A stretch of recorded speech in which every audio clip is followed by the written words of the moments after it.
Salut Agnien, moi c'est Nicolas, donc aujourd'hui je vais vous apprendre à dessiner une grenouille. Alors pourquoi une grenouille? Parce qu'une grenouille c'est Amiens, voilà, et il n'y a pas de raison. Et je vais vous apprendre à dessiner ça donc sur Cintiq, parce que c'est mon espace de travail, donc je travaille ici, là, pouf, sur ce petit bureau. C'est ma Cintiq, mais vous pouvez très bien le faire aussi sur papier. Donc voilà, c'est parti, je m'installe. Alors, donc moi j'utilise Photoshop. Alors Photoshop évidemment c'est un logiciel que vous avez peut-être pas, mais bon bref. Donc je vais commencer avec mon crayonné, donc sur un calque, c'est le calque 1, voilà, et ça va être comme du crayon en fait, donc sur papier. Donc c'est parti. Alors pour commencer à faire une grenouille, je vais d'abord commencer à faire un petit ovale en fait. Voilà, une espèce de patate comme ça, hop hop hop.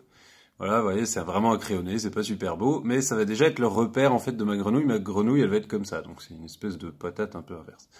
Ensuite, je vais délimiter, je vais commencer par faire la bouche. Alors, je vais partir en haut à gauche et je vais prolonger la ligne du bas, comme ça, hop, voilà, vous voyez, hop, et je vais faire deux espèces de courbes en fait, ça va être la bouche. Le nez et la bouche en fait. Ensuite, il va y avoir une troisième courbe au-dessus, qui va être, voilà, les yeux, je suis en train de le faire, vous voyez que j'ai rajouté le petit bout du nez en dessous. Alors, hop, donc une espèce de deuxième bosse comme ça, et là je vais rajouter une courbe, hop, et vous voyez ce que c'est l'œil, quelle magie. Ensuite, je rajoute un autre rond plus ou moins à la même distance à droite, une petite barre ici au milieu, là, hop là, et vous avez compris ce que c'est un œil. Donc vous voyez que c'est des espèces de cylindres à chaque fois, il y a beaucoup de ronds, hein, il n'y aura pas de trucs carrés. Au niveau de la bouche, je vais prolonger donc juste une petite ligne et vous voyez là tout de suite la tête de la grenouille qui vient de naître sous vos yeux. Alors un tout petit peu plus bas que la bouche, je vais tracer deux espèces de cylindres, ça va être les bras. Hop. Je vais prolonger celui-ci, donc qui va être tout simplement l'espèce de biceps de la grenouille et je vais lui faire des gros bras, tiens. Hop. Voilà, hop, hop, hop. Ah oui, ça c'est un gros bras. Boum. Voilà, je vais le mettre vers le bas. Et au niveau du bas, je vais tout simplement tracer donc des petits, voilà, des petits ovales comme ça. Et vous avez compris ce que c'est, ça va être les petites papates. Et je vais mettre des petites boules au bout comme ça. Hop, c'est très bien. Alors je vais faire plus ou moins pareil de l'autre côté. Donc je vais plus ou moins tracer des lignes de repère en fait, hein, tout simplement. Voilà, c'est un bras. Il est peut-être un peu petit, je sais pas, on verra. Hop, je vais faire pareil de l'autre côté. Donc je vais faire trois petites pattes comme ça. Hop. Et toujours avec des petites bouboules au bout. Ici, hop, j'ai fait un petit doigt un peu plus spécial qui est un peu moins une bouboule, mais c'est quand même une bouboule. Hop, hop, hop. Ensuite, je vais délimiter les pattes arrière. Donc, c'est deux ovales, en fait, qui vont se raccrocher vers le bas. Ici, hop, hop. Parce que c'est des grenouilles, vous voyez, ça a des petites pattes qui se replient. Hein, hop. Et pareil que sur les deux autres, on va tracer des petites lignes comme ça pour faire les petites papates. Hop, hop. Et voilà, la petite papate et toujours nos fameuses petites boules au bout. Alors évidemment, ça semble simple comme ça, mais je connais un peu les grenouilles, hein, je les ai déjà étudiées, sinon c'est un peu dur. Mais quand on commence, voilà, c'est toujours ça, c'est toujours les petites papates, les petites bouboules. Et on a une belle petite traînette. Hein. Hop, première phase. Donc la suite en fait, ça va être tout simplement donc de passer mon trait en plus gris, hein, parce que moi je suis pas sur papier, donc c'est comme si je vais faire comme si c'était un crayon, voilà, paf, vous voyez, ça devient gris. Et je vais créer un nouveau calque, et cette fois-ci je vais faire donc de l'ancrage. Donc c'est comme si vous preniez un bic en fait. Donc je vais me diriger tout doucement vers les yeux, et je vais commencer par l'ovale de l'œil. Hop, vous voyez que là c'est bien noir, mais j'ai bien un repère ici en dessous. Hein.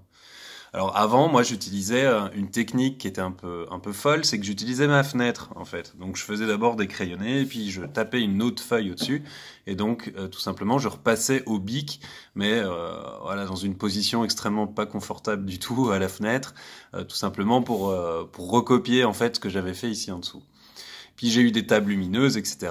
Et puis j'ai fini par travailler dans un atelier, etc. Bon là je travaille chez moi parce que c'est le confinement, mais j'ai un atelier où il y a tout le matériel pour le faire et c'est beaucoup plus simple. Donc vous voyez qu'ici avec tout simplement Photoshop comme ça, je peux créer un autre calque, où il y a d'autres logiciels évidemment qui le font, hein, mais moi j'utilise Photoshop, donc voilà, paf. Et donc là je vais contourner tout simplement de la même façon, mais cette fois-ci j'ai un repère. Donc en fait mon trait sera peut-être un peu moins sale que celui qu'il y avait avant, et ça va éviter d'avoir tous les repères et de gommer. Vous allez voir que je vais pas gommer souvent. D'ailleurs je gomme très rarement. Et je vais gommer vraiment quand c'est vraiment un peu sale, hein, comme ici, là, hop, vous voyez, je gomme un petit peu ici en dessous, parce que voilà, là, c'était un peu sale quand même. Hop, je rajoute des petits traits un peu inutiles un peu partout, parce que j'aime bien ça. Et que voilà, ça fait genre plus dessin en fait, hein. Donc plus j'aime bien que ça soit un peu faux, j'aime bien aussi que ça soit quand même très très réaliste comme dessin, mais en même temps voilà, il y a quand même des espèces d'erreurs. Vous voyez les petites courbes que je fais ici aux pattes, elles sont pas parfaites parce que je fais pas de la peinture en fait, je fais du dessin. Donc quand je dessine, j'aime bien que qu'on voit tout simplement que c'est un dessin à la base, hein. Donc là, je repasse sur les petites papates. Voilà. Puis évidemment, il y aurait un processus après, ça serait évidemment la couleur, mais sur papier, pour vous, ça va être un peu compliqué. Mais ouais, il peut y avoir du travail hein, sur des petites illustrations comme ça. Hop, une belle petite courbe. Donc vous voyez que je rajoute même certains traits, il y en a que j'évite de repasser en fait, tout simplement.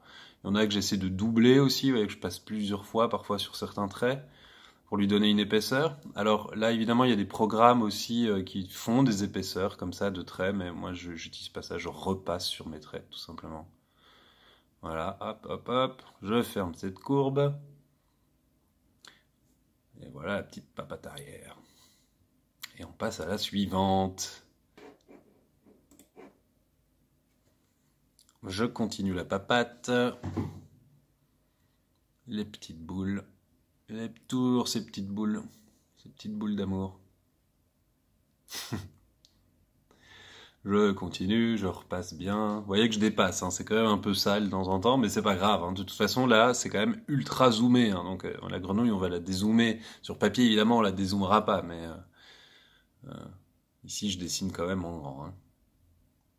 Donc hop, hop, les petites patounes. Les patounes, les petites boules. Et hop, la boum. Et voilà. Donc je regarde un peu, je repasse sur certains traits, j'en rajoute quelques-uns. Vous voyez que l'œil est pas parfait, mais ça me dérange pas, hein. Ça me dérange pas du tout. Et je vais dézoomer, un peu voir aussi ce que j'ai fait comme travail. Vous voyez, je rajoute quand même pas mal de trucs. Voilà, je dézoome. Ah bah ça ressemble à une grenouille quand même. Non? Oui? Merci Amiens. Donc voilà, j'espère que l'année prochaine il y aura un super festival à Amiens parce que ce festival est génial. Donc venez-y nombreux, il est vraiment super et j'espère y être aussi et que ce confinement soit fini.